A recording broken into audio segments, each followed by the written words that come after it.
Allahumma arzuqhu malan wa waladan wa barik lahu. O Allah, pagkalooban mo siya ng yaman at mga anak at pagpalain mo siya sa mga ito. Isa ito sa mga panalangin ng sugo ng Allah sallallahu alaihi wasallam para sa isang sahaba na walang iba kundi si Anas bin Malik al-Ansari. Noong si Anas bin Malik ay nasa murang gulang pa lamang, ang kanyang dila ay naging sanay na sa pagbigkas ng dalawang syahada. Ang kanyang pandinig naman ay napuno ng mga balitang tumatago sa puso tungkol sa propeta ng Islam na si Muhammad bin Abdullah sallallahu alaihi wasallam. Dahil dito, namuo sa puso ni Anas ang isang malalim na pagmamahal sa sugo ng Allah sallallahu alaihi wasallam bago pa man niya ito nasilayan. Marahil ay hindi pa niya ito nakikita ng sarili niyang mga mata, subalit ang kanyang puso ay matagal nang nakakilala at nagmamahal sa kanya. Kay raming ulit na ninais ng musmos na batang ito na maglakbay patungong Makkah upang makita ang propeta sallallahu alaihi wasallam, o kaya naman marating ang Yathrib, ang Madina, upang magkaroon ng karangalang mamasdan siya at mapagpala ng kanyang pakikipagtagpo rito. Hindi nagtagal, kumalat sa buong Yathrib ang isang balitang matagal nang hinihintay ng lahat. Ang propeta sallallahu alaihi wasallam at ang kanyang matalik na kasamang si Abu Bakar ay nasa kanilang paglalakbay patungo ng lungsod ng Yathrib. Nag-uumapaw sa tuwa ang bawat tahanan at napuno ng galak ang bawat puso. Ang mga mata at ang mga puso ay nakatuon sa mapagpalang landas na siyang daraanan ng propeta sallallahu alaihi wasallam at ng kanyang kasamahan patungo sa Yathrib. Bawat umaga, kasabay ng pagsikat ng araw, iisa lamang ang inaasam-asam ng mga kabataan, na dumating na si Muhammad sallallahu alaihi wasallam. Kaya't araw-araw ay nagmamadaling lumalabas si Anas kasama ng iba pang mga batang naghihintay. Ngunit sa tuwing wala silang natatanaw, sila'y umuuwing balot ng lungkot at panghihinayang.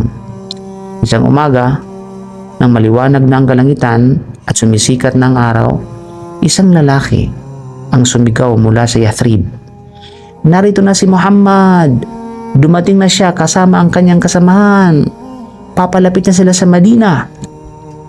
Kaagad na nagsimulang magtungo ang mga tao sa mapagpalang daang daraanan ng propeta sallallahu alaihi wasallam at patnubay na siyang patnubay at kabutihan.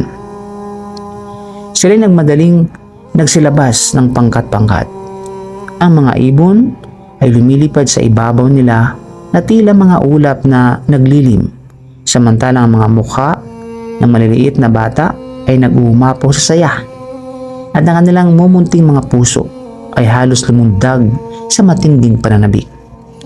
Kabilang sa masayang pulutong ng mga batang iyon ang batang si Anas bin Malik al-Ansari. Dumating ang sugo ng Allah sallallahu alaihi wasallam kasama ang kanyang matalik na kaibigan at huminto sa gitna ng napakaraming taong sumalubong sa kanya, mga lalaki at mga bata. Samantala, ang mga kababaihang nanatili sa kanilang mga tahanan at ang mga batang babae ay nagsipanhik sa mga bubungan ng bahay. Mula roon ay pinagmamasa nila ang sugo ng Allah sallallahu alaihi wasallam habang paulit-ulit nilang sinasabi, sino kaya siya? Alin kaya siya? Naging isang araw na hindi malilimutan ng araw na iyon. Natiling nakatayo si Anas bin Malik habang ang kanyang munting puso ay halos lumundag sa labis na kagalakan. Hindi pa halos nakapaninirahan ng marangal na sugo ng Allah sallallahu alaihi wasallam sa Madina nang dalhin siya ni Sulaim bint Milhan, ang ina ni Anas. Kasama niya ang kanyang munting anak na ang dalawang tirintas ang buhok ay marahang sumasayaw sa magkabilang balikat habang naglalakad. Lumapit siya sa propeta sallallahu alaihi wasallam at nagsabi, "O sugo ng Allah, walang lalaki o babaeng kabilang sa mga ansar ang hindi naghandog sa iyo ng anumang paglilingkod o regalo. Ako lamang ang walang anumang may hahandog sa iyo maliban sa anak kong ito. Kaya tanggapin mo siya upang maging tagapaglingkod mo ayon sa iyong naisin. Ngumiti ang propeta sallallahu alaihi wasallam sa batang si Anas. Hinaplos ang kanyang ulo sa pamamagitan ng kanyang marangal na kanang kamay. Marahang hinipo ang kanyang munting trintas at pagkatapos ay ibinalik siya sa kanyang ina. Mula noon, si Anas bin Malik na nooy tinatawag ding Unais bilang isang mapagmahal na palayaw ng kanilang pamilya ay nagkaroon ng dakilang karangalan na maging tagapaglingkod ng propeta sallallahu alaihi wasallam sa murang gulang na 10 taong gulang. Natili siya sa piling ng sugo ng Allah sallallahu alaihi wasallam, nasa ilalim ng kaniyang pangalaga at pag-aaruga hanggang sa tawagin ng Allah ang kanyang propeta upang makapiling ang kataas-taasang kasama o tinatawag na Rafiqul A'la. Sa loob ng 10 ganap na taon niyang pagsama sa propeta sallam, siya ay uminom mula sa bukal ng kanyang patnubay. Napadalisin nito ang kanyang pagkatao. Napuno nito ang kanyang dibdib ng kaalaman. Napanatili niya sa kanyang alaala ang mga salaysay ng propeta sallallahu alaihi wasallam at nasaksihan niya ang kanyang mga kalagayan, mga lihim at ang kanyang mararangal na pag-uugali na hindi na lamang ng ibang tao. Nasaksihan ni Anas bin Malik ang marangal na pagkikitungo ng sugo sallallahu alaihi wasallam, isang pagkikitungong hindi kailanman natamo ng isang anak mula sa sarili niyang tama. Natamasan niya ang kadakilaan ng kanyang marangal na pag-uugali at ang kagandahan ng kanyang asal na hindi kayang tumbasan ng anumang makamundong biyaya. Pakinggan natin si Anas habang inilarawan niya ang ilan sa mga dakilang tagpong kanyang naranasan sa piling ng mapagbigay at marangal na propeta sallallahu alaihi wasallam. Walang ibang higit na nakakaalam at higit na makapaglalarawan ito kaya sa kanya. Sinabi ni Anas bin Malik, ang sugo ng Allah sallallahu alaihi wasallam ang may pinakamabuting asal sa lahat ng tao. Siya ang may pinakamaluwag na dibdib at pinakamatimpi sa galit. Isang araw ay inutusan niya ako upang magsagawa ng isang gawain. Lumabas ako, ngunit sa halip na gawin ang ipinag-utos niya, nadaanan ko ang ilang mga batang naglalaro sa palengke kaya't nakisama ako maglaro sa kanila. Habang naroon ako, bigla akong naramdaman na may isang taong tumayo sa aking likuran at marahang hinawakan ng aking kasuotan. Paglingon ko, nakita ko ang sugo ng Allah sallallahu alaihi wasallam na nakangiti at nagsabi, "O Unais, napuntahan mo na ba ang lugar na ipinag-utos ko sa iyo?" Nahiya ako at sumagot, "Opo, pupunta na po ako ngayon, o sugo ng Allah." Sinusumpa ko sa Allah sa loob ng 10 taong paglilingkod ko sa Kanya, ni minsan ay hindi niya sinabi sa akin tungkol sa anumang ginawa ko. Bakit mo ginawa yan? At ni minsan ay hindi rin niya sinabi tungkol sa anumang hindi ko nagawa. Bakit hindi mo ginawa yun? Kapag tinatawag ng sugo ng Allah sallallahu alaihi wasallam si Anas, nung siya ay bata pa, ginagawa niya ito ng may pagmamahal at paglalambing. Minsan ay tinatawag niya itong Ya Unais, nang ibig sabihin o munting Anas. At kung minsan naman ay Ya Bunayya o aking munting anak. Patuloy niyang ibinubuhos kay Anas ang kanyang mga payo at mga tagubiling pumuno sa puso nito ng liwanag at naging gabay sa kanyang buhay.